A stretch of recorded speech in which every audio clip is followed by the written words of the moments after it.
Salut à tous, nous revoilà pour une nouvelle vidéo. Cette fois j'innove un peu. Je vais vraiment présenter la moto sous son aspect global, que ce soit esthétique et technique.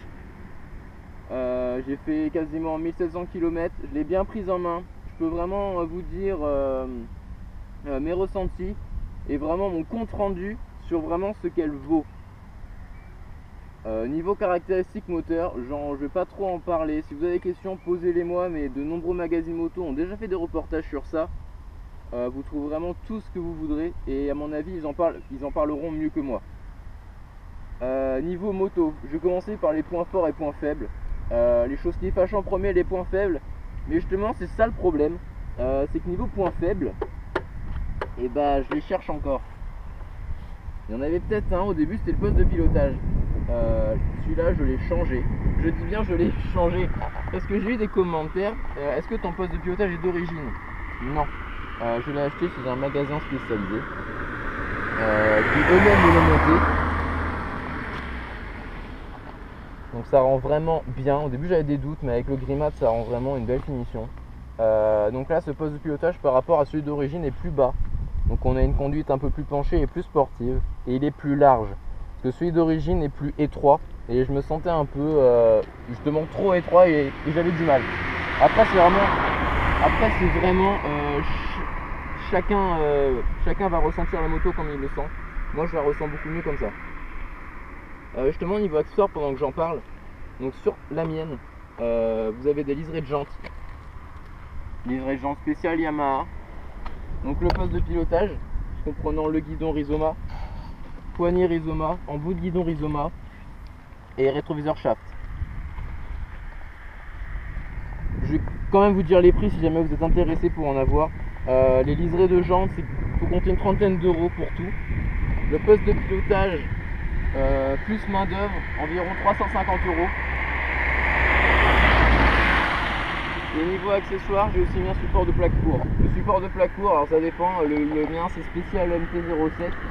Vous en avez des universels qui sont sûrement moins chers. Le mien il était à 130 euros.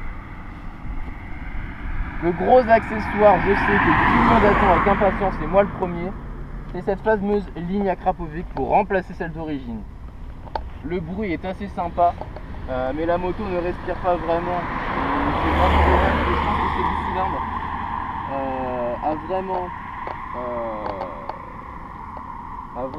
je cherche mes mots. Putain, c'est pas possible. Je pense que ce bicylindre va vraiment beaucoup mieux respirer avec la ligne Acra. Justement, parlant de la ligne Acra, j'ai demandé au responsable d'atelier de Yamaha si on a parmi vous qui s'y connaît. J'aimerais bien avoir des réponses. Je voudrais savoir ce que influe la suppression du catalyseur. Je sais que niveau pollution, je suis plus aux normes, niveau bruit non plus. Mais est-ce que niveau mécanique, ça influe ou pas? Je voudrais savoir ça, s'il vous plaît, ce serait vraiment gentil. Et bien sûr, la chicane sera enlevée, bien évidemment. Mais je vous ferai une belle vidéo sur ça, avec, sans, la ligne d'origine, la ligne Acra, sur route, en train de rouler. Je vous ferai vraiment ça. Voilà, après, point fort, légère. C'est vraiment un poids plume, tout plein fait, elle fait 180 kg. Pour la référence d'origine, c'est la ER6N directement, parce qu'elle aussi c'est un bicylindre. Tout plein fait, elle fait 205 kg. Donc vous avez 25 kg en moins sur celle-là, et un tout nouveau bicylindre. Donc je vous laisse faire la conclusion par vous-même. J'ai aussi des commentaires qui parlent de la Z800E. Oui, un jour je l'essaierai, je vous ferai une petite vidéo pour les comparer toutes les deux. Le truc c'est un 4 cylindres. Alors je peux pas la prendre directement comme concurrente. La selle très bien maintenue, large, très confortable. Selle passager, j'ai pris un seul passager, il m'a dit qu'il était bien installé. Alors pas sur de longues distances, hein. Vous avez vu la taille de la selle, c'est pas fait pour de longues distances. Ce que j'ai beaucoup apprécié et ce que Yamaha, et là ça me fait vraiment plaisir, c'est le pneu arrière. On est équipé d'un 180 mm.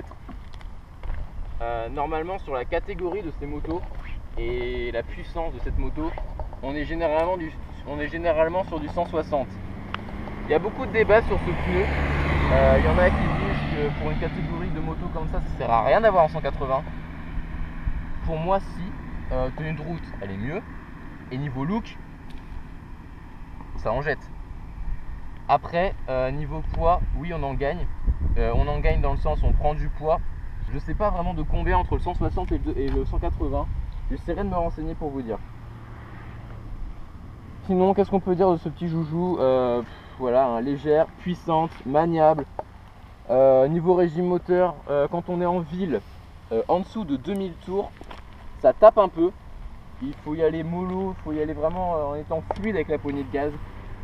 Quand on passe les 4000, allez, quand on passe les 3000 jusqu'à vraiment 8500, 9000, là vous avez vraiment le potentiel maximum de la moto. Et c'est là où j'ai eu le plus de sensations. Passer les 9000, 9500, je ressens comme un étouffement de la moto. Alors après c'est peut-être parce qu'elle est bridée que ça fait ça, mais je sens qu'elle s'étouffe, qu'elle prend moins bien ses tours. Et là il faut mieux passer le rapport suivant.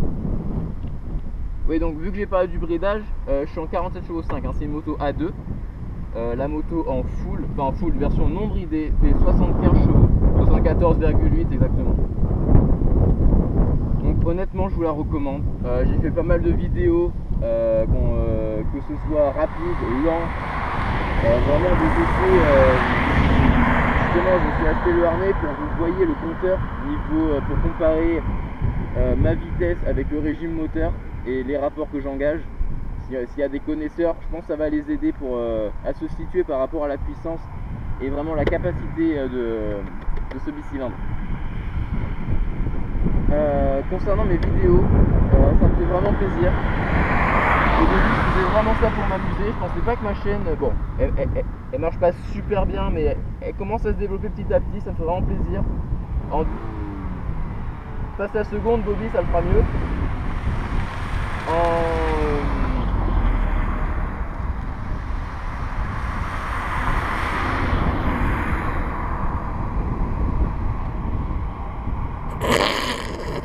Il est obligé de s'arrêter là.